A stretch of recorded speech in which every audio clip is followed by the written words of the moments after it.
están? Bienvenidas y bienvenidos a Aprende en Casa 3. Espero que ya tengan todo su material listo por última vez para esta que será su última sesión de matemáticas para sexto grado. Como siempre, de la mano de la compañía y guía de la maestra Diana Florisa Cortés. Bienvenida, maestra. Muchas gracias, María. Bienvenidos a la última sesión de este ciclo escolar. Les saludo con la mano en el corazón. Hoy será una sesión diferente ya que concluimos el ciclo escolar. Así que espero que todos los estudiantes ya estén listos para acompañarnos. Es cierto, maestra, hoy es nuestra última sesión de este ciclo escolar en el que tuvimos la oportunidad de acompañar a las alumnas y los alumnos en esta manera especial de estudiar y aprender. Así es, María. Juntos emprendimos un camino de aprendizaje fuera de las aulas. En nuestro caso, en este proyecto especial de Aprende en Casa, teniendo 3 o 4 sesiones por semana como parte de nuestra preparación académica. La pandemia por COVID-19 que aún estamos viviendo en todo el mundo ha implicado cambiar completamente la vida escolar. Por una parte, los estudiantes ya no pudimos asistir a clase de manera presencial. Así es, y para los maestros y las maestras también cambió completamente la manera de dar una clase. Y la mayoría de nosotros tuvimos que recurrir al uso de diversas estrategias y herramientas, por ejemplo, el uso de las redes sociales y aplicaciones para reuniones en grupo que permiten establecer la comunicación con los alumnos, padres de familia, compañeros y autoridades. Pero muchos de mis compañeros maestros tuvieron que implementar otro tipo de estrategias. Por ejemplo, elaborar apuntes y ejercicios que pegaban en la entrada de la escuela o entregaban a los padres de familia para que en casa los estudiantes pudieran contestar y regresar para su revisión.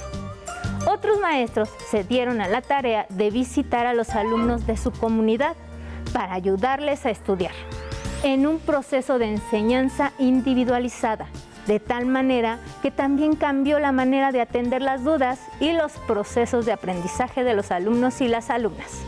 Sí, maestra, y en particular en matemáticas surgen dudas porque hay diversas variantes y condiciones que están implicadas en las situaciones y tiene impacto en los conceptos y procedimientos matemáticos que les corresponde y que se debe considerar para representar, organizar y resolver dicha situación. Así es, y un aspecto que se ha destacado durante este grado es promover que los alumnos y alumnas argumenten sus respuestas y los procedimientos que utilizan para encontrar los resultados, con el propósito de que reflexionen, comprendan e interpreten todo lo que realizan para resolver las situaciones y problemas que se presentan en su entorno. Por ejemplo, en marzo del 2020, hace más de un año, la Organización Mundial de la Salud declara que el mundo enfrenta un suceso histórico, la pandemia por el virus SARS-CoV-2. Sí, de ese modo se dio inicio al cambio de nuestra normalidad. Dentro de las acciones que se comenzaron a realizar, una que ha sido primordial es el registro de datos de diversa índole, tanto de manera directa como indirecta, consecuencias del COVID-19. Citamos como ejemplo el registro de casos positivos que implica el número de personas infectadas, su edad y sus condiciones de salud al momento de contagiarse, así como los síntomas que presentaban estos registros permitieron tomar decisiones no solamente locales, sino mundiales para tratar la pandemia y crear estrategias que permitieran enfrentar esta emergencia. De ahí surge, por ejemplo, el uso del semáforo de riesgo epidemiológico, que nos indica, a partir de los colores, el riesgo de contagio por COVID-19 en las diferentes zonas del país. Así, el color rojo significa máxima posibilidad de contagio. El anaranjado representa un alto nivel de riesgo de contagio. El amarillo es un riesgo medio, en el cual ya se pueden realizar algunas actividades que estaban detenidas. Y el verde indica un nivel bajo de contagio en una determinada entidad. Cabe aclarar que verde no significa que haya desaparecido el riesgo de contagio. Cierto. y cada determinado periodo nos indicaba el color de nuestra entidad. El registro de esta información por más de un año nos ha permitido, entre otras cosas, comparar lo que sucedía en nuestro país en marzo del 2020 con respecto a marzo del 2021. Estar informados también nos permite reflexionar acerca de la gravedad de la situación que estamos viviendo. Exactamente, María. Los conocimientos que vamos adquiriendo en nuestra formación académica nos permitirán interpretar y analizar la información. Por ejemplo, si consideramos como datos los informes presentados con respecto al semáforo de riesgo epidemiológico emitidos en distintos momentos de este curso escolar, esperamos que las alumnas y los alumnos de sexto grado, con los conocimientos adquiridos, sean capaces de elaborar una tabla para presentar y organizar la información. Sin duda sí podrán elaborarlo, porque en nuestras sesiones de Aprende en Casa usamos, elaboramos y leímos tablas de datos referidas a diversas situaciones. También elaboraron y completaron tablas para presentar y organizar información como el número de habitantes por continente, la longitud de saltos, el costo de productos y las características de figuras y cuerpos geométricos. Así que por supuesto que pueden hacerlo, y para mostrarlo vamos a hacer una propuesta para que los estudiantes reconozcan que tienen los conocimientos y herramientas para hacerlo también en sus hogares, y ante una situación semejante lo puedan aplicar. ¿Te parece? ¿Qué mejor manera de cerrar este ciclo que mostrando algo de lo que podemos hacer, maestra? Sí, es una demostración de lo aprendido, entonces requiero de tu apoyo para leer la información que se presentó en diferentes periodos y que hemos recopilado. ¿Me ayudas, por favor? Por supuesto, maestra. Entonces, vamos a dar lectura al primer reporte del semáforo de riesgo epidemiológico, que vamos a considerar, y dice aquí que es del 26 de octubre al 1 de noviembre de 2020. Dime qué observas con respecto a los colores del semáforo. A ver, veo aquí que solamente hay un estado en rojo, como también un estado que está en verde. La mayoría de los estados están en anaranjado y amarillo. ¿Podemos conocer cuántos estados están en anaranjado y cuántos en amarillo? Sí, maestra. Solo los tenemos que contar y así ya lo sabremos. Bien. Y si también vamos a considerar cuántos estados están en anaranjado y amarillo en otros reportes, como el del 9 al 15 de noviembre del 2020 y el del 7 al 13 de diciembre del 2020, así como otros del mes de enero, febrero, marzo, etc. ¿Cómo propones que los registremos? Pues definitivamente, maestra, tendremos que hacer una tabla para poderlo registrar. ¿Y cuáles serían las columnas o los renglones que utilizarías? Es decir, ¿qué datos vamos a registrar de la información que obtienes? Considero que debo distinguir cada color para anotar cuántos estados estuvieron en rojo, cuántos en anaranjado y etcétera. Y en realidad, aquí tengo mi propuesta ya, maestra. Excelente. Entonces, para cada periodo registramos el número de estados que hay de cada color, lo que representa el nivel de riesgo en que se ubican los estados. Es cierto, eso representa cada color un nivel de riesgo de contagio de COVID-19. Entonces, ¿qué te parece si contamos y registramos los datos en la tabla para cada reporte? Perfecto, maestra. Entonces, en el caso del reporte del 26 de octubre al 1 de noviembre de 2020, tenemos un estado en color rojo. Voy a empezar por anotar la fecha. Dijimos que va del 26 de octubre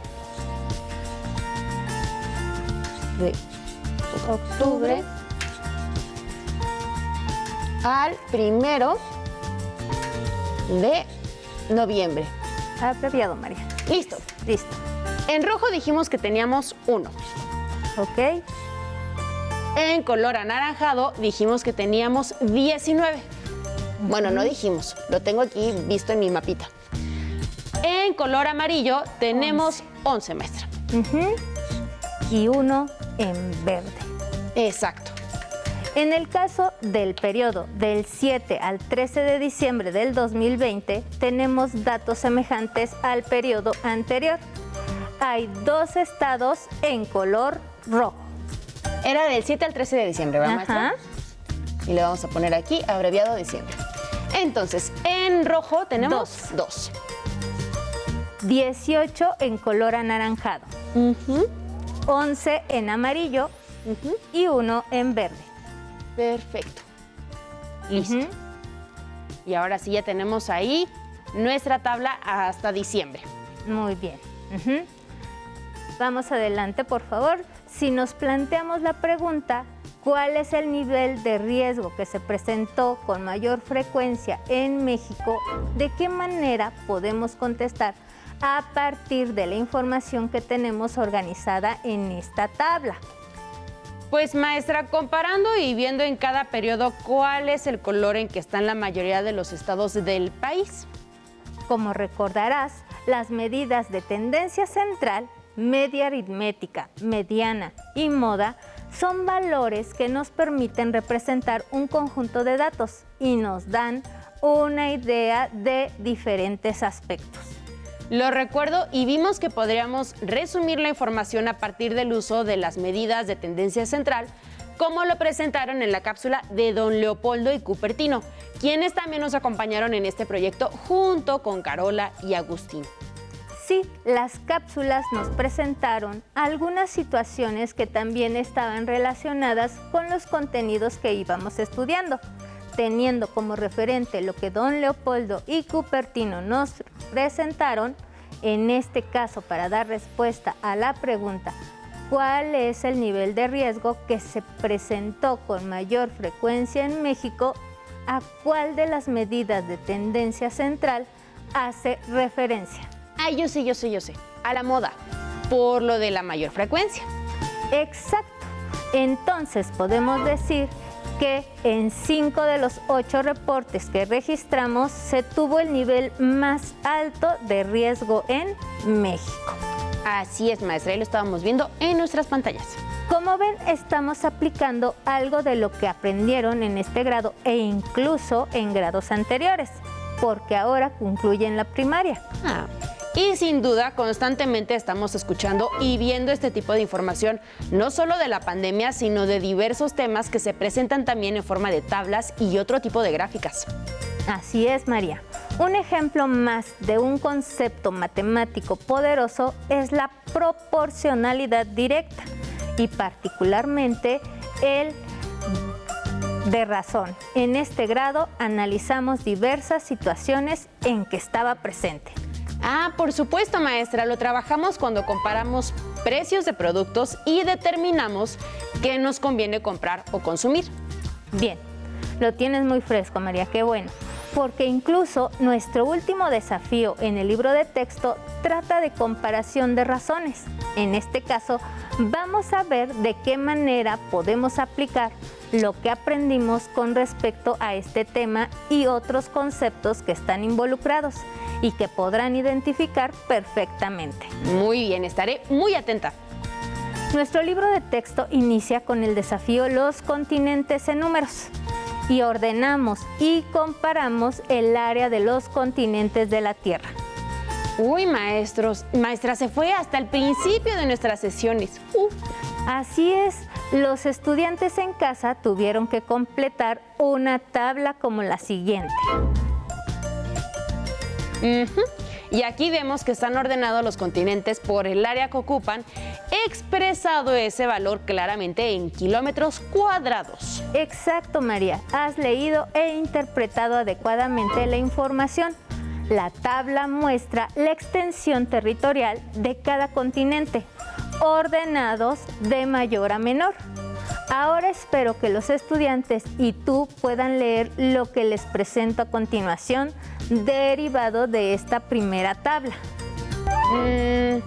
El valor de 44.900.000 kilómetros cuadrados sobre 150.110.000 kilómetros cuadrados es la relación entre el área del continente de Asia y el total del territorio en nuestro planeta, ¿cierto, maestra?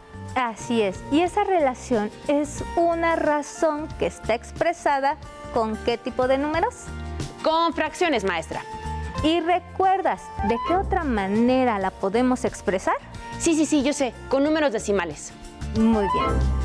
Sí, y otra forma más en la que podemos expresar es con porcentajes. Por lo visto, maestra, las tablas son un recurso que se puede usar para registrar diferentes tipos de datos.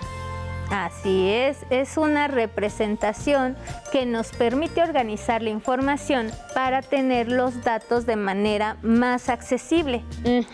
Maestra, si eso podemos hacer, entonces, ¿también podemos representar los datos en una gráfica? Sí, podrían estar expresadas tanto las cantidades como las razones y los porcentajes en una gráfica que nos permita observar más claramente esas relaciones, como lo hicimos en el programa del 27 de noviembre del 2020, llamado Interpretación de Gráficas Circulares con la maestra Marta Gabriela, quien también participó con nosotros. Recordemos un poco de esa clase. 2. En la segunda semana se presentó la siguiente gráfica. Tenemos 30, 15, 23, 12 y 20% puestos en su gráfica circular y vienen la misma correspondencia de sabores. La primera pregunta dice, ¿cuál sabor se vendió más esta semana? ¿Cuál sabor se vendió menos? Escribe los sabores que prefieren los niños de esta escuela durante esta semana. Ordénalos de más a menos. De cuántas paletas se vendieron esta semana. Muy bien, pues con la gráfica podríamos irlas ya contestando sin necesidad de hacer ninguna operación. Es muy sencillo. ¿Cuál sabor se vendió más esta semana? María, tú la tienes tanto en el libro como más de tu lado. Si lo observamos, ¿qué color es el que predomina? Predomina el color verde que corresponde a las paletas de limón. Listo, entonces nuestros chicos seguro ya anotaron que el sabor que más se vendió esta semana es limón. Sí. Vámonos con la segunda. Dice, ¿cuál sabor se vendió menos? Vemos que el que menos predomina es este morado, que corresponde al sabor de uva. Muy bien, ya tenemos entonces que el sabor que menos se vendió es uva. Ahora dice, escribe los sabores que prefieren los niños de esta escuela durante esta semana. Muy bien, en esta clase trabajamos la lectura e interpretación de gráficas circulares, en las que los valores estaban expresados por porcentajes y debíamos calcular para poder encontrar los datos que no estaban escritos o explícitos en el problema. Y lo mejor de todo, lo que hemos podido recordar es... ¿Qué, maestra? ¿Qué hemos podido recordar? Que ustedes, los alumnos y las alumnas, y tú, además de leer e interpretar estas representaciones, pueden convertir esos valores a razones, números decimales, equivalentes y viceversa. Es cierto, maestra, y también vimos lo importante que es hacer interpretaciones correctas de la información.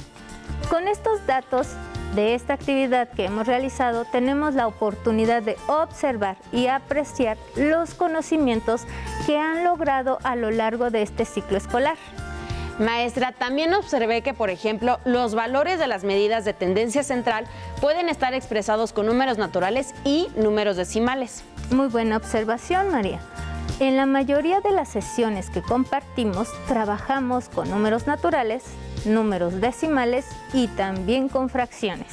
Ahora entiendo por qué en el libro de texto se trabajan los números enteros casi a la par que los números decimales y las fracciones. Así es, poco a poco fuimos recuperando conocimientos que adquirieron en grados anteriores y que aplicaron en la resolución de problemas que se plantean en sexto grado.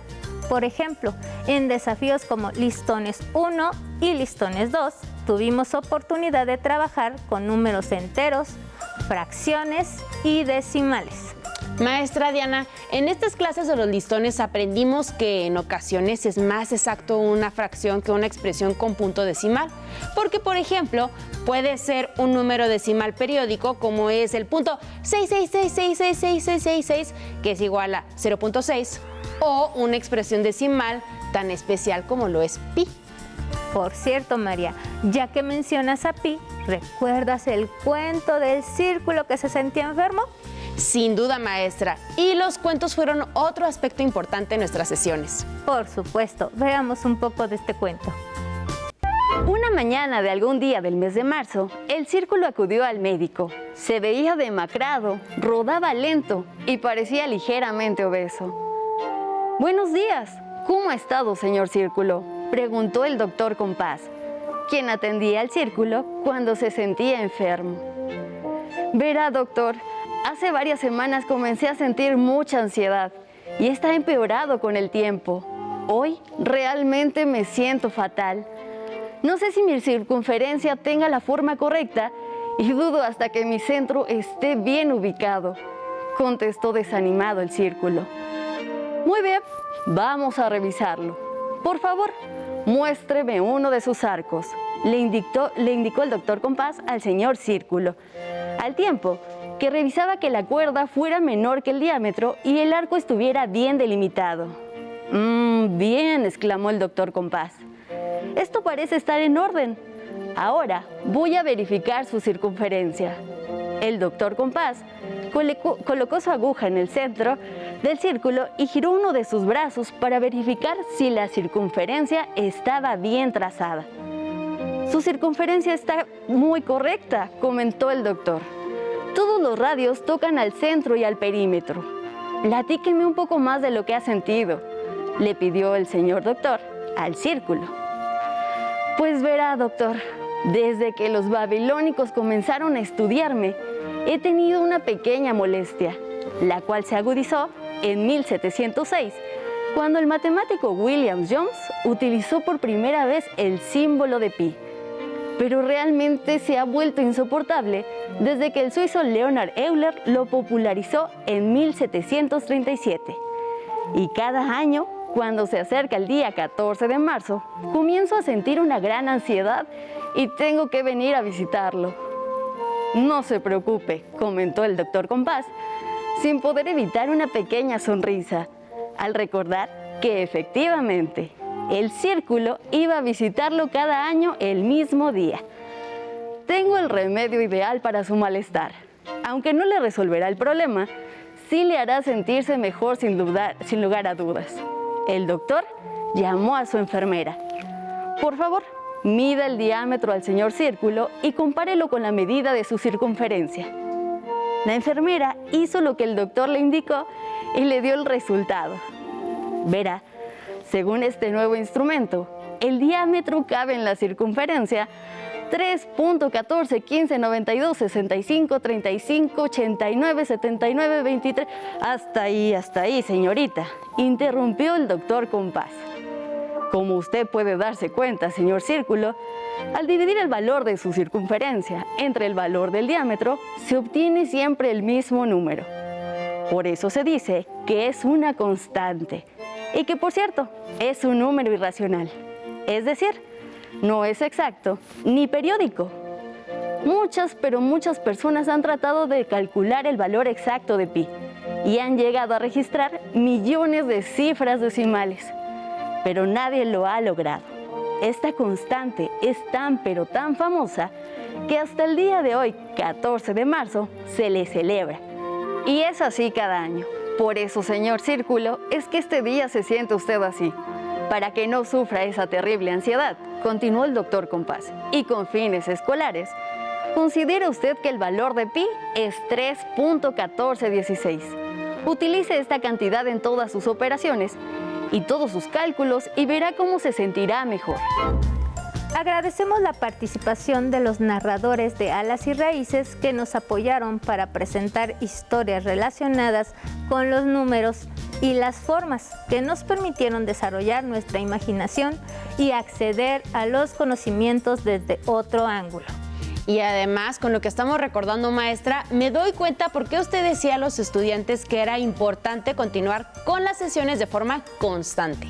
Exactamente, llevar la continuidad de las clases es primordial porque algunas sesiones te brindan el conocimiento o las herramientas para poder acceder a un nivel más complejo o a nuevos conocimientos.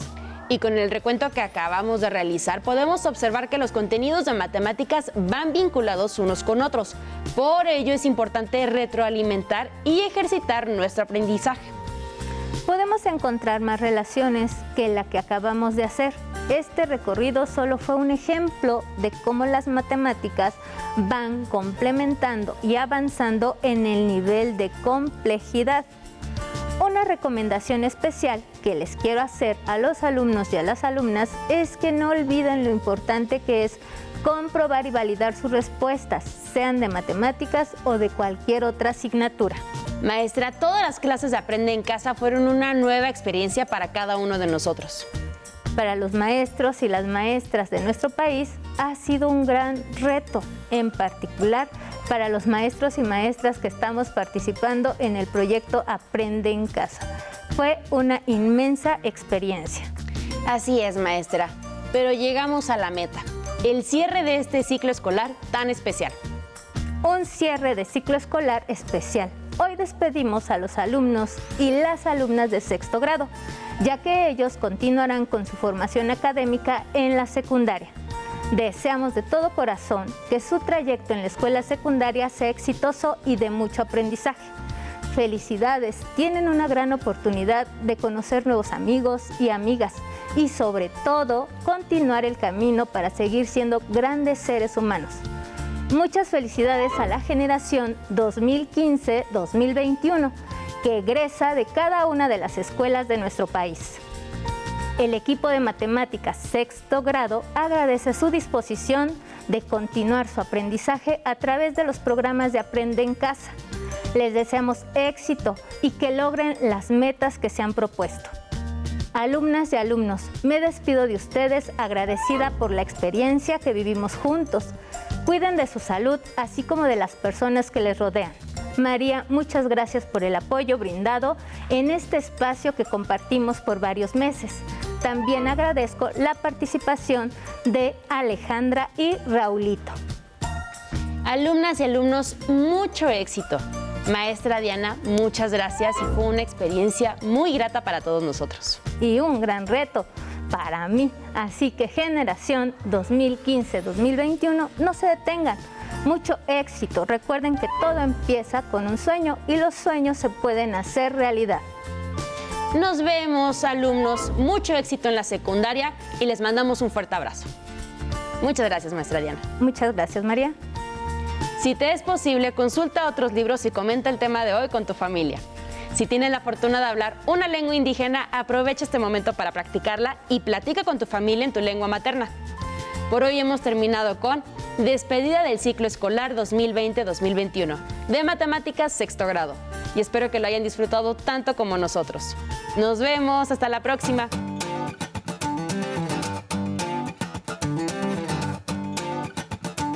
Pero antes, a movernos un poco.